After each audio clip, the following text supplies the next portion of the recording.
All right, I want to move to a horrific story out of China. We've got some birth rate data in relation to the Xinjiang province. This is the home of the Uyghur minority. We've got Prue, and I'm going to bring her in on this one. The birth rate in Xinjiang is almost halved.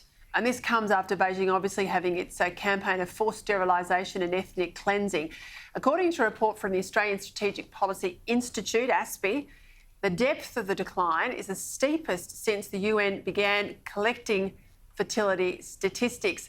This is extraordinary proof. This decline in the birth rate for the Xinjiang population is worse than we saw during the Syrian civil war, worse than we saw amidst the genocides in Rwanda and Cambodia.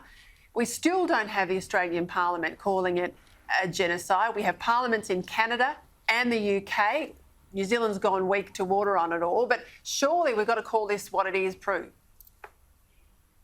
Absolutely, Peter. And, you know, the problem is that the world has capitulated to China. They seem to be running the UN, and they've got the world running scared because they're watching what's happening to Australia with the vengeance that China is wreaking on us economically, and they're all terrified. But, you know, this shocking entity has really, you know, is committing genocide in this day and age, and the world is just turning away.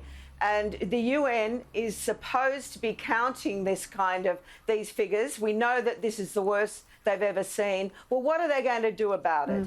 You know, they capitulate to China all the time. So it's time that they stood up and the rest of the world stood up and called out China. And it shows the power of buying off the UN.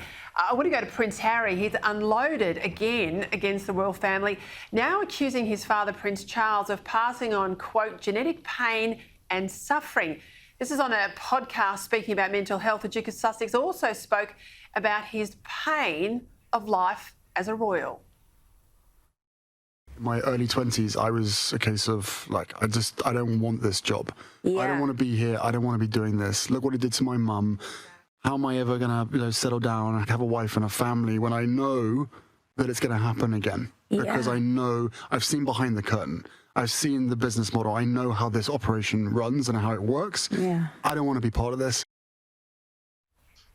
Of course, if he's attacking his dad for his lack of parenting skills, Rowan, he's also attacking the Queen, who parented his dad. And given she's raised 4 children, all the while keeping up a work and travel schedule that would put her grandson to shame, clearly he's got to be trying to blow the whole show up, doesn't he?